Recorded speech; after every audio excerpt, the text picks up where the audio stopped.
কোরআন কারীম থেকে কথা বলার এবং শোনার তৌফিক দিয়েছেন ওই মহান মুনিবের দরবারে প্রশংসা জ্ঞাপন করছি আলহামদুলিল্লাহ।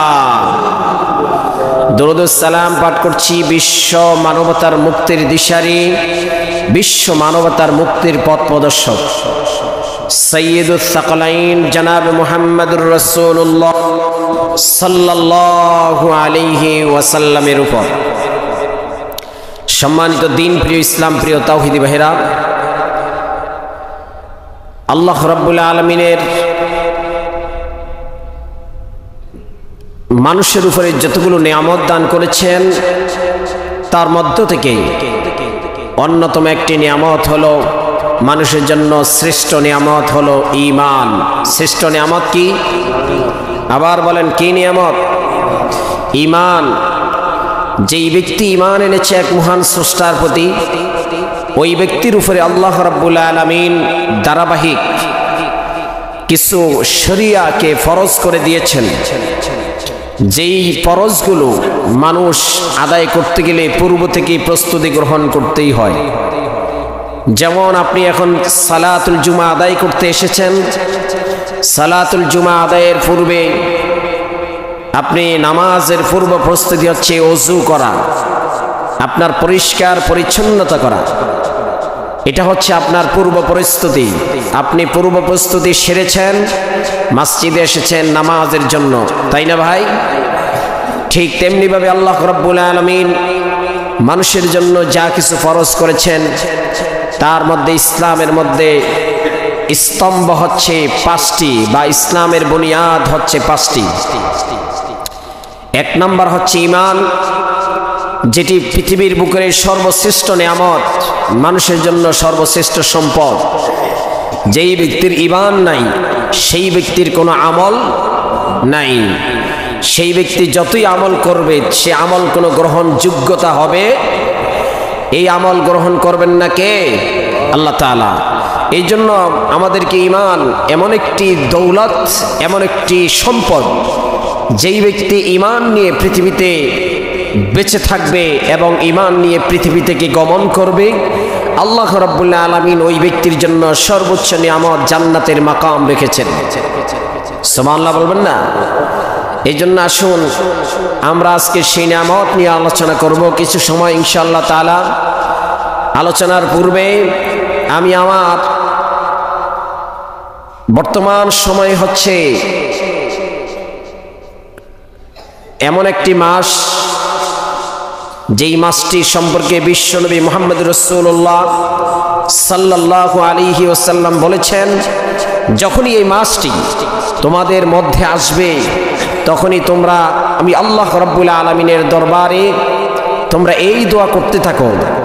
সবাই আমার সাথে বলুন, আল্লাহুম্মা বারিক লানা ফি রজবা ওয়া শাবান ওয়া বাল্লিগনা রমাদান। জোরে বলুন আমিন, আর জোরে বলুন আমিন।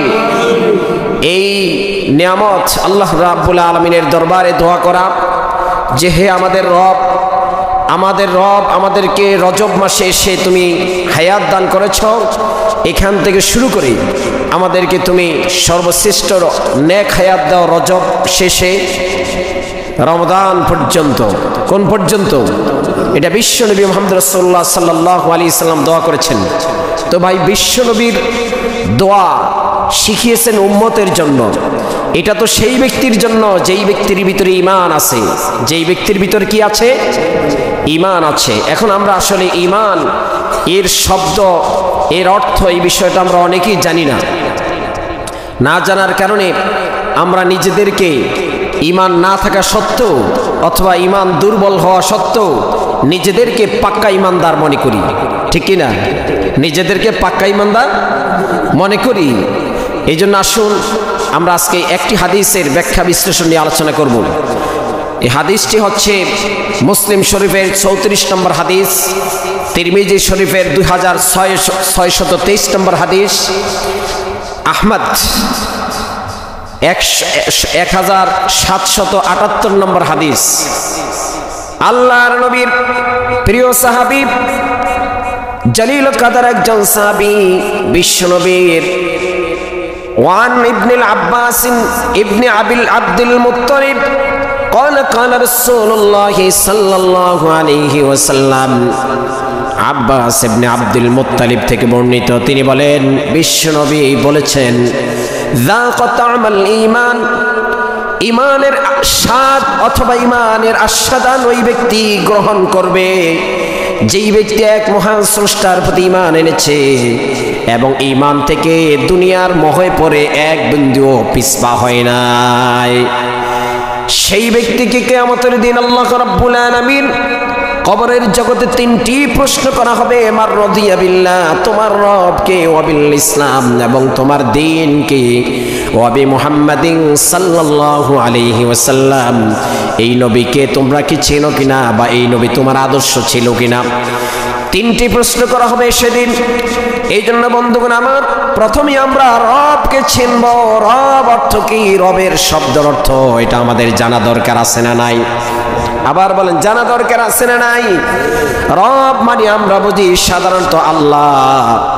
রবের অসংখ্য অগণিত অর্থ আছে, তার মধ্য থেকে আমি সময় স্বল্পতার কারণে চারটি অর্থ আপনাদের সামনে পেশ করছি। এক নম্বর অর্থ হলো প্রতিপালক। রব অর্থ প্রতিপালক। আল্লাহ রাব্বুল আলামিন কোরআন কারীমের 1 নম্বর সূরা সূরাতুল ফাতিহা 1 নম্বর আয়াত, প্রথমে আল্লাহ তাআলা তার এই প্রতিপালকের পরিচয় দিচ্ছেন। শোনো, রব অর্থ কি? আলহামদুলিল্লাহি রাব্বিল আলামিন, সমস্ত প্রশংসা সেই মহান রবের জন্য যিনি জগৎ সমূহের প্রতিপালক। তাহলে এই রব অর্থ প্রতিপালক। এই রব অর্থ কি? সবাই আমার সাথে বলেন, রব অর্থ প্রতিপালক, যিনি গোটা জাহানের মালিক, বিশ্ব জগতের মালিক। আমাদেরকে পালেন কে? আমাদের জীবন দিয়েছেন কে? আবার আমাদের মৃত্যু দান করবেন কে? এই দুনিয়াতে আমাদের রিজিক দেন কে? তিনি আমাদের সব, তিনি আমাদের রব। এই জন্যই আমরা দৈনন্দিন 5 ওয়াক্ত নামাজের প্রতিটি ওয়াক্তে, প্রতিটি রাকাতে আমরা এই শব্দ বা এই আয়াত তেলাওয়াত আছে না নাই? বলেন, আছে? আছে। এই জন্য সবাই একসাথে পড়ুন, আলহামদুলিল্লাহি রাব্বিল আলামিন। আল্লাহ রাব্বুল আলামিন বলেন, শোনো, তোমার রবকে যদি তুমি জানতে পারো, তোমার রবকে যদি তুমি চেনো, দুনিয়ার মোহ তোমাকে আঁকড়িয়ে ধরবে না, বরঞ্চ রবের হুকুম যখনই আসবে তখনই তুমি রবের হুকুমের সামনে অবনত হয়ে যাবে। ঠিক কি না? এখন দেখা যায় আমরা সেই রবকে চিনি না। ঠিকই আল্লাহ তাআলা যে আমাদের প্রতিপালক, এটা আমরা স্বীকৃতি দিই নামাজের মধ্যেই। প্রতিদিন দৈনন্দিন 5 ওয়াক্ত নামাজে আমরা সূরা ফাতিহা তেলাওয়াত করি কি করি না ভাই? কিন্তু এই তেলাওয়াত করি বটে, এর মধ্যে কি বলছে এই বিষয়টা আমরা আস্বাদন করতে পারছি না। এই জন্য আমরা আমাদের ঈমানের সেই স্বাদ গ্রহণ করতে পারছি না। রব অর্থ হলো প্রতিপালক, রব অর্থ হলো আইনদাতা, রব অর্থ হলো বিধানদাতা। আল্লাহ তাআলা বলছেন, শোনো, আমি আল্লাহ রাব্বুল আলামিন তোমাদেরকে সৃষ্টি করেছি আর তোমাদের চলার জন্য, তোমাদেরকে দুনিয়াতে ব্যক্তি জীবন, পারিবারিক জীবন, সামাজিক জীবন পরিচালনা করার জন্য আমি আল্লাহ তাআলা তোমাদেরকে আইন দিয়েছি, বিধান দিয়েছি। আমি হচ্ছি সেই রব, আমি হচ্ছি তোমার সব। তুমি আমাকে বাদ দিয়ে কাকে তুমি ধরছো? কার আইন ও কানুন কি তুমি পালন করছো? একটু কি চিন্তা করো নাই? তোমার জীবন আমি দিয়েছি, তোমার মৃত্যুটাও আমি দিয়েছি। শুধু এটি নয়, রবের আরেকটি অর্থ হচ্ছে মালিক। আরেকটি অর্থ কি? মনিব অর্থে। মনিব বুঝেন? আমাদের মনিব সহজে বুঝবেন। কেউ কারো আন্ডারে যদি কাজ করে, এখনো আছে চট্টগ্রাম বা নোয়াখালী অঞ্চলে অনেক সময় দেখা যায় কাজের লোকদেরকে সকালবেলা কিনে নিয়ে যায়, আছে না নাই? তো ওই লোকটা যখন এই লোকটাকে কিনে নিয়ে যায় 1 দিনের জন্য, 2 দিনের জন্য ক্রয় করে নেয়, তার সাথে চুক্তি থাকে, একদিনে আপনাকে এত টাকা দেওয়া হবে, আমার কাজ করবেন। আছে না নাই? কথা বলেন, আছে না? আপনাদের একদিকেও আছে যারা আপনাদের আন্ডারে কাজ করে, দিন মজুর এক কথায়। এই লোকগুলোকে আপনি যা কাজ দিবেন সে তাই করবে।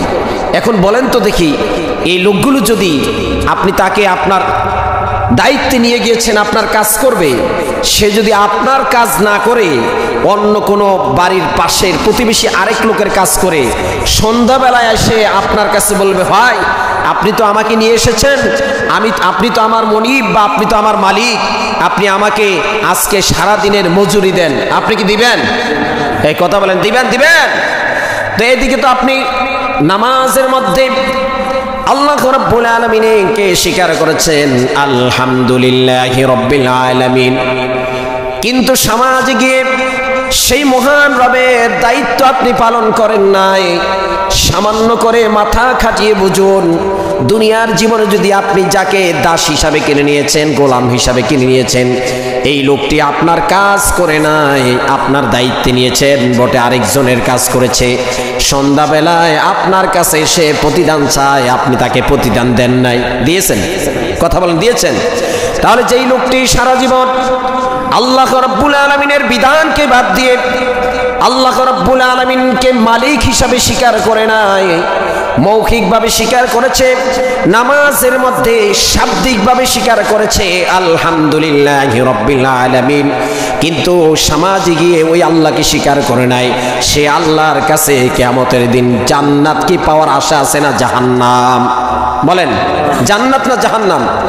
আপনাকে আল্লাহ বলবে, তুমি তো আমাকে স্বীকার করো নাই, মৌখিকভাবে স্বীকার করেছো, এই জন্যই তো তুমি মরার পরে তোমাকে প্রথমেই প্রশ্ন করা হবে, মার রাদিয়া বিল্লাহ, মার রব্বুক, রবকে তুমি চিনেছো বা দুনিয়ার জীবনে? রবকে, সেই রবের কাজ কি তুমি করেছো? সেই রবের হুকুম কি তুমি মেনেছো? না রবকে তুমি শাব্দিকভাবে নামাজে রেখে দিয়েছো, আক্ষরিকভাবে মৌখিকভাবে প্রকাশ করেছো? কথাটা কি বুঝে আসছে বন্ধুগণ আমার? রব শব্দের আরেকটি অর্থ হলো মালিক। আল্লাহ রাব্বুল আলামিন কোরআনে কারীমের সূরার নাম সূরা হুদ, অধ্যায় নম্বর 11, আয়াত নম্বর 34, আল্লাহ পাক বলেন, শোনো, হুয়া রাব্বুকুম ওয়া ইলাইহি তুরজাউন, আমি আল্লাহ রাব্বুল আলামিন হচ্ছি সেই রব। হুয়া মানে তিনি, হুয়া মানে সে, রব্বুকুম মানে তোমাদের রব, তোমাদের প্রতিপালক, তোমাদের স্রষ্টা। হুয়া রব্বুকুম ওয়া ইলাইহি তুরজাউন, যার দিকে তোমরা আবার পুনরায় দুনিয়া থেকে প্রত্যাবর্তন করবে, আবার দুনিয়া থেকে তোমরা আমার দিকে ফিরে আসবে। বলেন, আমরা যারা এখন জীবিত আছি, আমাদের একদিন মৃত্যু আছে না নাই? আসতে বলবেন না, জোরে বলতে হবে, আছে না নাই? আমাদের এই মৃত্যু আছে, আমাদের জীবনে এই মৃত্যু আছে বিদায় আমরা আল্লাহকে ভয় করি, নামাজে এসে আল্লাহকে ডাকি, সমাজে গিয়ে আল্লাহকে ডাকি, দুনিয়ার মধ্যে আল্লাহর বিধান প্রতিষ্ঠা করার জন্য জীবন দিয়ে দেই। আছে না নাই? আরো চিল্লা বলে, আছে না নাই? আল্লাহ তাআলা এই জন্য তিনি বলেছেন, হুয়া রাব্বুকুম ওয়া ইলাইহি তুরজাউন, আমি হচ্ছি সেই রব যিনি, যার কাছে তোমরা আবার পুনরায় প্রত্যাবর্তন করবে। সুতরাং ওই রবের দিকে তোমরা ফিরে আসো, ওই রবের দিকে তোমরা কি করো? ফিরে আসো। রবের 3 নম্বর আরেকটি অর্থ আনুগত্য করা। আনুগত্যের হক অর্থে, আনুগত্যের অর্থে রব। আল্লাহ তাআলা কোরআনে কারীমের সূরার নাম সূরা আলে ইমরান, অধ্যায় নম্বর 3, আয়াত নম্বর 64, আল্লাহ পাক বলেন, ওয়ালা ইয়াত্তাখিযু বা'দুনা বা'দান আরবাবাম মিন দুনিল্লাহ, গ্রহণ করো না আল্লাহকে বাদ দিয়ে অন্য কোন মানুষের মতবাদ তৈরি করা, আইনকে তোমরা গ্রহণ করো না, অন্য কোন মানুষকে রব হিসেবে তোমরা পালন করো না, অন্য কোন মানুষকে রব হিসাবে তোমরা কি করিও না?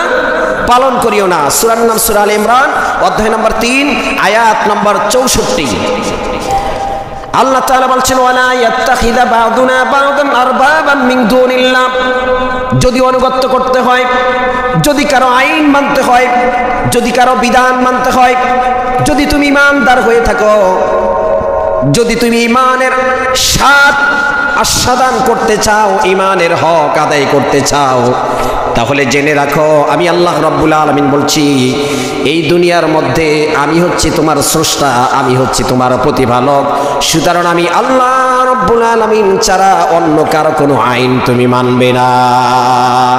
এই হচ্ছে রবের আরেকটি অর্থ। চতুর্থ নম্বর আরেকটি অর্থ হচ্ছে জিম্বাদার। কি নাম? রবের আরেকটি হচ্ছে জিম্বাদার বা তত্ত্বাবধায়ক। আমরা সবাই কার তত্ত্বাবধানে আছি বলেন? সবাই বলেন কার? আল্লাহ পাকের তত্ত্বাবধানে আমরা আছি না নাই? সেই আল্লাহ রাব্বুল আলামিনের প্রতি আমাদেরকে সদা সর্বদা তাওয়াক্কুল করতে হবে, তার দিকে আমাদেরকে মুতাওয়াজ্জিহ হতে হবে। পৃথিবীর কোন শক্তির সামনে আমাদেরকে তাওয়াক্কুল করা যাবে না, তাদের সামনে আমাদেরকে মাথা নত করা যাবে না। যেহেতু আমরা একজনের তত্ত্বাবধানে আছি, তার নাম বলেন, তার নাম হযরত ইউসুফ আলাইহিস সালাম। তার ভাইয়েরা যখন তাকে মেরে ফেলার জন্য সংকল্পবদ্ধ করেছিল, পরিকল্পনা করেছিল, ওদের যেই ষড়যন্ত্র, এই ষড়যন্ত্রের মধ্যে দিয়ে ওরা মনে করেছিল হযরত ইউসুফ আলাইহিস সালামকে দুনিয়া থেকে চিরতরে বিদায় করে দিবে, ঠিক কি না? কিন্তু আল্লাহ রাব্বুল আলামিনের এই নবী হযরত ইউসুফ আলাইহিস সালাম, তার মনের ভিতরে বিশ্বাস ছিল যে আমি এক মহান স্রষ্টার প্রতি ঈমান এনেছি, এক মহান স্রষ্টাকে রব হিসাবে স্বীকৃতি দিয়েছি। সুতরাং আমি তো আমার ভাইদের তত্ত্বাবধানে নাই, আমার ভাইদের কোনো জিম্মাদারের মধ্যে আমি নাই, তাদের আয়ত্তের মধ্যে আমি নাই। আমি হচ্ছি এক মহান স্রষ্টার অধীনে, যিনি আমাকে দুনিয়াতে দিয়েছেন, যিনি আমাকে তিল তিল করে বড় করেছেন, যিনি আমাকে এই দুঃসময়ের মধ্যে যিনি আমাকে সাহায্য করবেন। আল্লাহ রাব্বুল আলামিন কোরআনে কারীমের সূরার নাম সূরা ইউসুফ, অধ্যায় নম্বর 12, আয়াত নম্বর 23। আল্লাহ পাক বলেন, ক্বালা মাআযাল্লাহি ইন্নাহু রাব্বী আহসানা মাথওয়ায়। আল্লাহ তাআলা বলেন, শোনো বান্দা, এই হযরত ইউসুফ আলাইহিস সালাম একমাত্র আমি আল্লাহ রাব্বুল আলামিনের প্রতি সে তাওয়াক্কুল করেছে, মুতাওয়াজ্জিহ হয়েছে। দুনিয়ার এই দর্শন শক্তির কাছে সে মাথা নত করে নাই। সুতরাং যেই ব্যক্তি ঈমান আনবে এক মহান স্রষ্টার প্রতি, এক আল্লাহ রাব্বুল আলামিনের রুবুবিয়্যাতকে মেনে নিবে, এক মহান স্রষ্টাকে যেই ব্যক্তি মেনে নিবে, ওই ব্যক্তির জীবনে কখনো কোনো দাম্ভিকতা, কোন জালেমের সামনে, কোন স্বৈরাচারের সামনে, কোন জালেমবাজদের সামনে সে মাথা নত করবে না, সে তাওয়াক্কুল করবে না। ওই ব্যক্তির জীবনে এই কথা বিশ্বাস এনে নিবে যে আমি এক মহান স্রষ্টার তত্ত্বাবধানে আছি, দুনিয়ার কোনো মানুষ আমাকে কিছুই করতে পারবে না, ঠিক কি না? এই জন্য বন্ধুগণ আমার, এই পৃথিবীর ভিতরে যত ইসলামিক সিফাহ সালা যারা এসেছেন, ইসলামিক সৈনিক যারা এসেছেন, কোরআনের খাদিম যারা এসেছেন, সৈয়দ কুতুব রাহিমাহুল্লাহ, মতিউর রহমান নিজামী সহ, গোলাম আজম সহ, আল্লামা সাইদি রহিমাহুল্লাহ, এই সকল যারা ইসলামের জন্য জীবন দিয়েছে, এরা কখনো এই কথা মনে করে নাই যে জালেমরা আমাদেরকে মেরে ফেলবে। বিষয়টা এমন নয়। মৃত্যুর ফয়সালা তো ওই আল্লাহর কাছে, যিনি আমাকে দুনিয়াতে দিয়েছেন। হায়াতের ফয়সালা তো সেই মহান রবের কাছে, যিনি আমাকে পৃথিবীতে আগমন করেছেন, যিনি আমাকে দুনিয়ার মধ্যে সৃষ্টি করে দিয়েছেন। এই জন্য যারা দুনিয়ার জীবনে এক মহান স্রষ্টাকে মেনেছে, এরা কখনো বাতিলের সামনে মাথা নত করে নাই, ঠিক কি না? এরা মানুষের সামনে মাথা নত করেছে, এরা জীবন দিয়েছে। এই জীবন দেওয়া মানে আমরা দেখতে পাচ্ছি ওরা পাশির কাছ থেকে ঝুলতেছে, কি দরকার ছিল এইভাবে তাদের জীবনটা বিলীন করে দিয়ে? না, ওরা দেখতেছে পাশির রশির মধ্যে আল্লাহর জান্নাতের গ্রাণ পাচ্ছে, ঠিক কি না?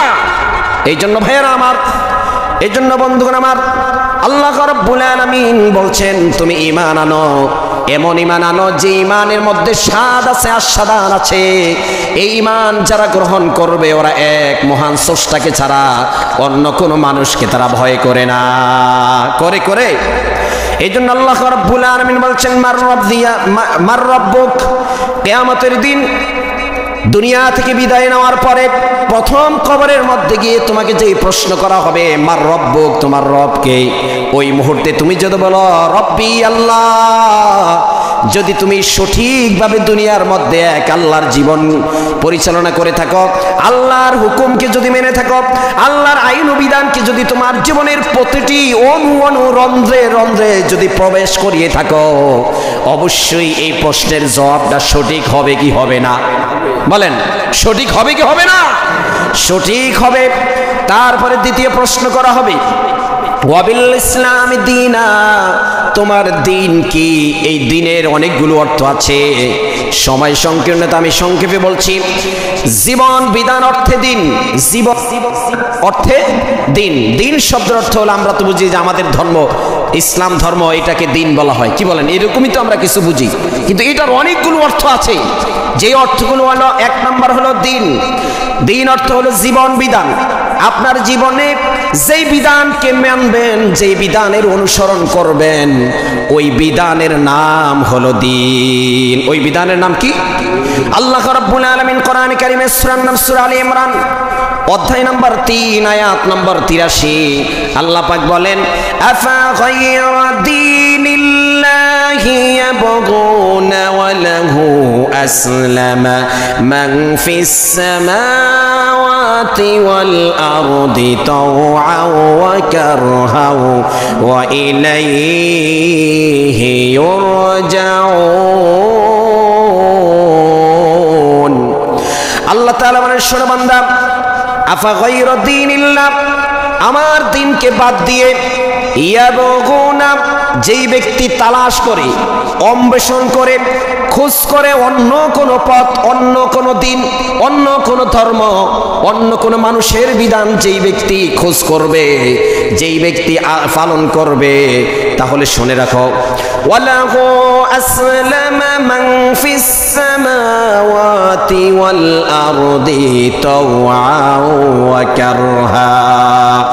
আল্লাহ পাক বলছেন, শোনো ভালো করে, আকাশ এবং জমিন এর মধ্যে যা কিছু আছে সব কিছু আইন মানেন কার? সব কিছু জীবন বিধান মানে কার? সবাই বলেন কার? আল্লাহ পাকের জীবন বিধান মানে। কেন মানে? ওয়া ইলাইহি তুরজাউন, এই পৃথিবীর ভিতরে যা কিছু আছে সব কিছু আবার তার দিকেই চলে যেতে হবে, তার দিকে আবার চলে যেতে হবে। এই জন্য বন্ধুগণ আমার, আল্লাহ রাব্বুল আলামিন বলছেন, শোনো, দিন শব্দের অর্থ হলো জীবন বিধান।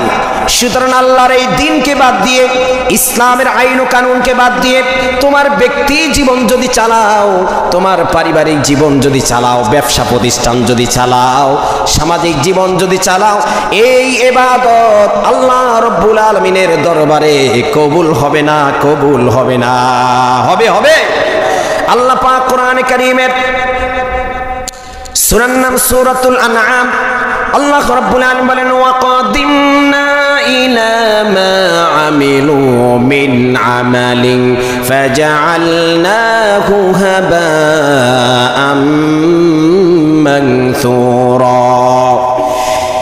তোমার আমলের দিকে আল্লাহ রাব্বুল আলামিন কিয়ামতের দিন তাকাবেন, যখনই দেখবেন তোমার আমলের মধ্যে শিরক মিশ্রিত কোনো ধুলি বালিকণা আছে, এই আমলগুলোকে ধরে আল্লাহ তাআলা বালুর মতো নিক্ষেপ করে ফেলে দিবেন। কোন শিরক যদি নিহত থাকে, আল্লাহর দিনকে বাদ দিয়ে, আল্লাহর আইনকে বাদ দিয়ে, অন্য কোনো আইন দিয়ে যদি তুমি কোনো ইবাদত করো, এই ইবাদত যদি কিয়ামতের দিন আল্লাহ তাআলার চোখের সামনে পড়ে, তাহলে জেনে রাখো এই সব কিছু আল্লাহ তাআলা এরকম ধুলিকণার মতো ডাস্টবিনে থ্রো করে দিবেন। ডাস্টবিনে কি করবেন? থ্রো করবেন, মানে নিক্ষেপ করে ফালিয়ে দিবেন। এই আমলের কোনো কাজ নাই। কিসের নামাজ, কিসের হজ করেছো, কিসের যাকাত দিয়েছো, কিসের রাজনীতি করেছো, কিসের ধর্মনীতি করেছো, কোনো কিছুই কাজে আসবে না যদি তোমার মধ্যে আল্লাহর বিধানকে বাদ দিয়ে অন্য কোনো মানুষের বিধান যদি তোমার ভিতরে পাওয়া যায়। আর সেদিন ফেরেশতারা যখন বলবে মার রব্বুক ওয়া মা দীনুক, তোমার দিন কি ছিল, আর তুমি বলবে ইসলাম। এত সহজ নয় ইসলাম। কথা কি বুঝে আসে? কথা কি বুঝে আসে? আমার আর আপনার জীবনের সব কিছু একজনের হুকুম মতে হতে হবে। তিনি কে? আসতে বলবেন না, জোরে বলেন তিনি কে?